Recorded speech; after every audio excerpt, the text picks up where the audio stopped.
Hey, what's going on, people? It's another episode of Gen Sports Corner. We back at it. It's been a minute, but here we are again.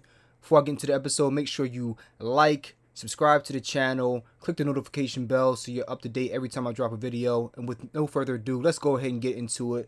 Howie Roseman is at it again. Ski mask season. Let's get it, man. This man continues to both frustrate and amaze me at every turn. And we're talking about the big trade that was made a few days ago between the Eagles and the Saints. Big move. So let's look at the details here. The Eagles sent the number 16th and 19th pick in the first round in this year's draft, along with the number 194th pick in the 6th round to the Saints in exchange for the number 18 pick. So you split the difference between our two first round picks. The number 101 pick in the 3rd round this year, which is big. Number 237 in the 7th round. And then on top of that, we get a 1st round pick next year. And then on top of that, wait for it, a 2nd round pick in 2024. So you tell me, looking at this trade, who got the better of this deal? To me, right off rip, in the short term and the long term, the Eagles got the better end of this deal. We gave up one of our number 1 picks to essentially move between the 16th and the 19th pick with the 18th pick from the Saints. And then we got another 3rd round pick for this year in this draft. So we still have 2 first round picks, mind you. We still have one of ours left, the 15th pick, along with the Saints' 18th pick. And now we have 2 3rd round picks. We are loading up for this draft. And I love that they got 2. Now we have 2 first round picks next year. So 2 years in a row, we have multiple first round draft picks. And then in 2024, we're going to get a 2nd round draft pick. Now you think of where the Saints are going to be today versus 1 or 2 years from now. And that's what makes this deal so exciting. First off, let's look at this article here from MSN.com. And they're talking about some of the reasoning for why the Saints did what they did. 2022 NFL Draft, Saints appear to have mortgaged the future in a trade with the Eagles to win now by Josh Edwards. This was posted 4 hours ago.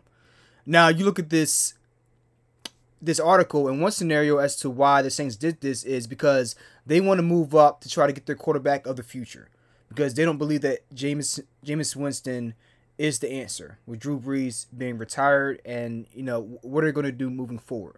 Now in 2016, if you guys remember, the Eagles traded up from 13th overall up to 8, and then he hopped up another 6 spots to pick number 2 to get the Wentz wagon. So maybe the Saints are thinking of a similar type of game plan to be able to accrue multiple first round picks to then be able to jump up higher in the draft. That's yet to be seen. Another theory, and one that makes more sense, is they've seen how the landscape in the NFC has changed. The same way as the Vikings saw a chance with a lot of movement out of that division. So, you saw Devontae Adams moving out of Green Bay and that team getting weaker there. Same thing with the AFC West. You see teams making big moves because look at what's going on in that division. Tyreek Hill leaving out. The Chiefs haven't done anything to address that O-line yet, and they've gotten a little bit weaker versus the Chargers. They got stronger on defense, got Khalil Mack. The Raiders, we got Devontae Adams, and then we got Chandler Jones. I mean, you look at that division and look at all the moves that are being made, and then Russell Wilson going to the Broncos. So all those teams are stacking up because they see weakness. And I think the Saints, maybe they might be thinking the same thing there as well. I don't think that Jameis Winston is the future. So they're probably looking like, okay, we have holes at wide receiver, left tackle.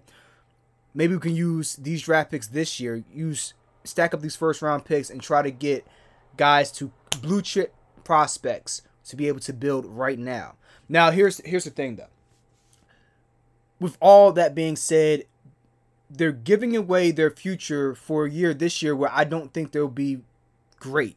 I don't think they'll be bad, but they won't be great either. And mind you, Alvin Kamara, he has a suspension coming up. So I look at the Saints as being a middle of the pack team at best, somewhere around 9-8, something like that. But at worst, I see them being that first round pick next year. I don't see it being a top 5 pick, but I wouldn't be surprised to see it anywhere between 8 and 15, somewhere around there. So to me, that's what makes this a very good move, because you're going to be able to fill a couple of different positions. They picked up Kazir from the Chargers, the linebacker, young player, really, he had a career high in tackles either this year or the year before.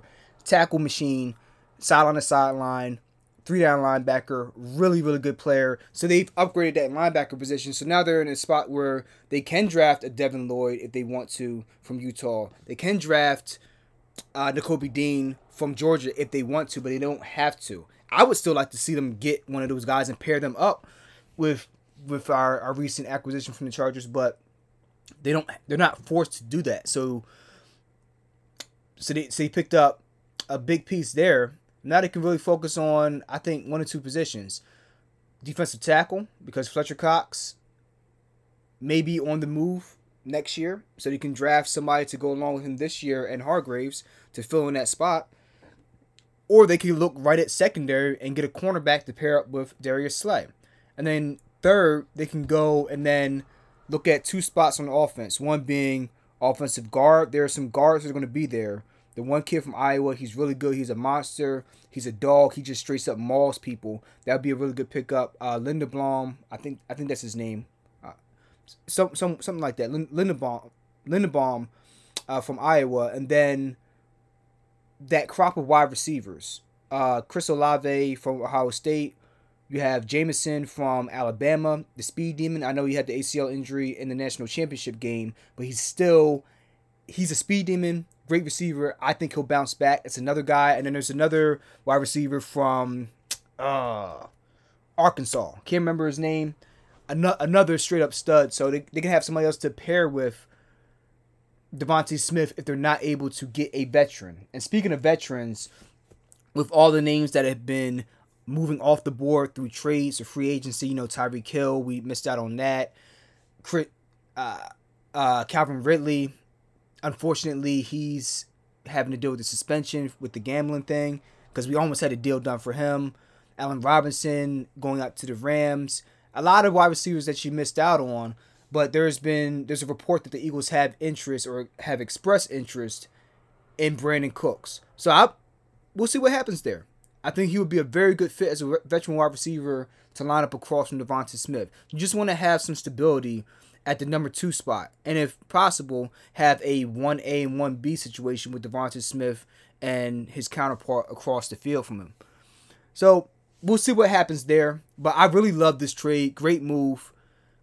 Look, will Howie be able to cash in on this move? Will he be able to pick properly? That's a whole different discussion for another day. But the move itself, ski mask season. Hoodie on. You know what it is, man. Holla at your boy. I will be talking about the Sixers in my next video.